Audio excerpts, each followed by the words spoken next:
ఈ విధంగా చేయడం వల్ల కంప్లీట్గా ఆల్మోస్ట్ అయిపోవచ్చింది. హలో ఫ్రెండ్స్, ఈరోజు దొండకాయ ఫ్రై ఎలా చేయాలి చూపిస్తాను. పర్టికులర్గా ఇది ఆంధ్ర వాళ్ళకి చాలా ఇష్టమైన వంట.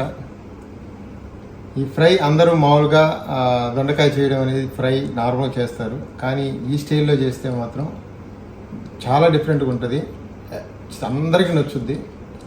ఒకసారి ఇది కూడా అందరు చూడండి.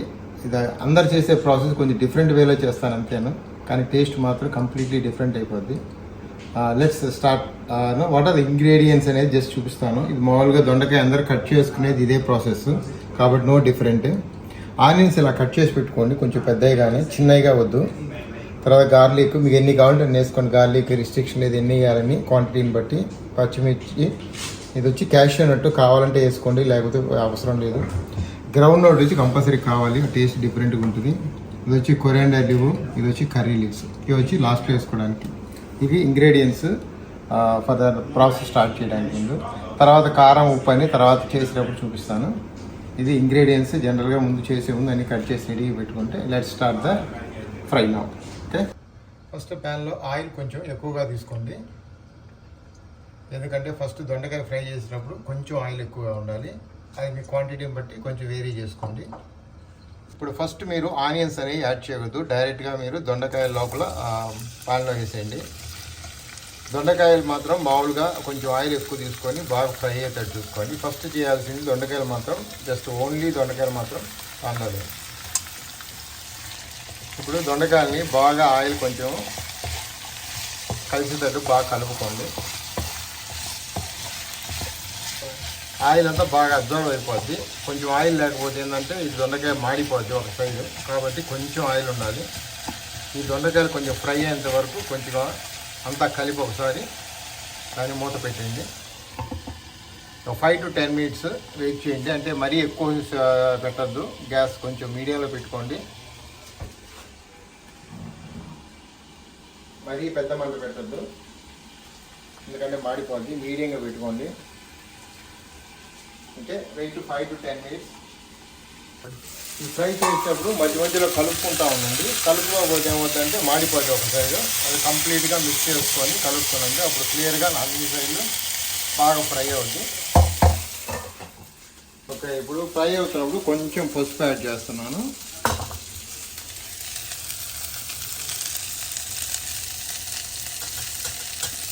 మరీ ఎక్కువ ఇవ్వకండి, కొంచెం, ఎందుకంటే లైట్గా కలర్ కొంచెం చేంజ్ అవుతుంది.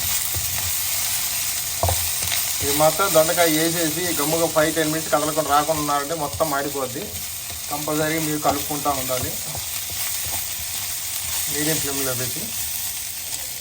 ఓకే, ఇప్పుడు కొంచెం బాగా రోస్ట్ అయినాక మీరు చూడండి కొంచెం కలర్ చేంజ్ అవుద్ది. కొంచెం కలర్ చేంజ్ అవ్వగానే ఇప్పుడు ఆనియన్స్ వేయాలి.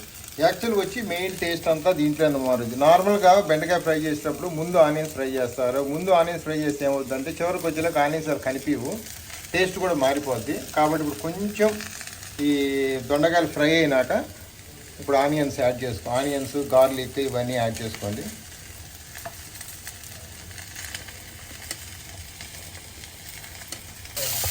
ఈ విధంగా చేయడం వల్ల కంప్లీట్గా ఫ్రై టెక్స్చర్ మారిపోద్ది, టేస్ట్ కూడా డిఫరెంట్గా ఉంటుంది. దీనివల్ల ఏంటంటే ఆనియన్స్ ఫుల్గా ఫ్రై కావు, ఆనియన్స్ లైట్గా ఉండి మీకు ఆనియన్స్ మామూలు ఫ్రై తిన్నప్పుడు ఆనియన్స్ కూడా తగులుతూ ఉంటుంది.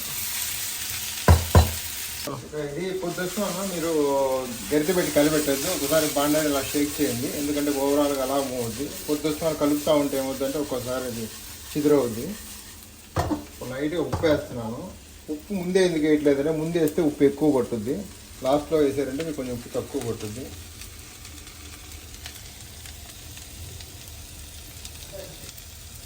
మీకు ఎంత సరిపడా అంత వేసుకోండి, ఎందుకంటే ఆ మెజర్మెంట్స్ కరెక్ట్గా చెప్పలేను, మీకు చూసుకొని.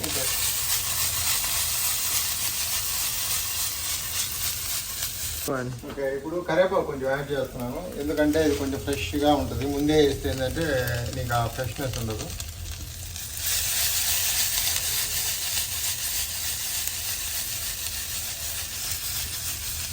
ఆల్మోస్ట్ అయిపోవచ్చింది ఫ్రై. ఇంకో ఫ్యూ మినిట్స్ ఉంచేసి తర్వాత మసాలాని యాడ్ చేసుకొని నెక్స్ట్ స్టెప్ చూడండి. ఇప్పుడు ఆల్మోస్ట్ అయిపోవచ్చింది ఫ్రై. ఆ టెక్స్చర్ చూస్తే మీకు అర్థమైపోతుంది ఆల్మోస్ట్. ఓకే, ఇప్పుడు ఫ్రై అయిపోయింది. ఇప్పుడు ఉప్పు కారం అన్నీ వేస్తున్నాను.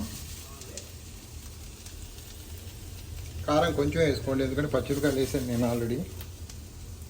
ఎక్కువ స్పైసీ కావాలంటే వేసుకోండి. ధనియాల పౌడరు,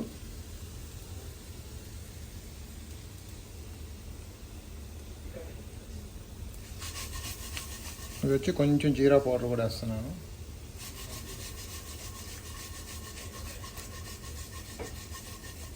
ఉప్పు ఆల్రెడీ ఇందాక వేసేసాను, కాబట్టి సరిపోకపోతే కొంచెం ఉప్పు వేసుకోండి.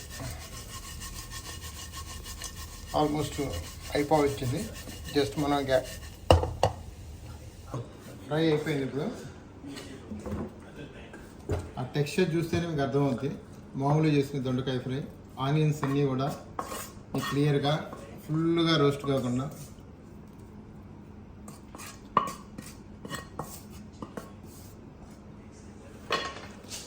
మనం ముందుగా చేసుకున్న క్యాష్యూ నట్ ఫ్రై,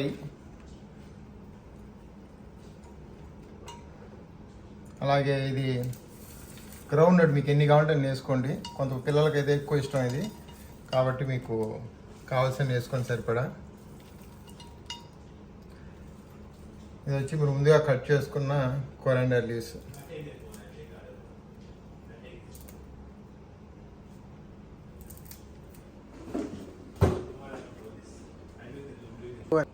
చూడండి, ఫ్రై అయిపోయింది. టెక్స్చర్ కానీ చూస్తేనే తినాలనిపిస్తుంది. ఇది మా ఇంట్లో ఫేవరెట్ డిష్. పర్టికులర్గా మా సన్కి, మా వైఫ్కి చాలా ఇష్టం. మా ఫ్రెండ్స్కి కూడా చాలామందికి బాగా నచ్చుద్ది ఇది, అందుకని జస్ట్ వీడియో చేసి పెడదాము. ఎంజాయ్ దొండకాయ ఫ్రై. ఇంకేమైనా కామెంట్స్ ఉంటే కామెంట్స్లో పెట్టండి. Okay, bye.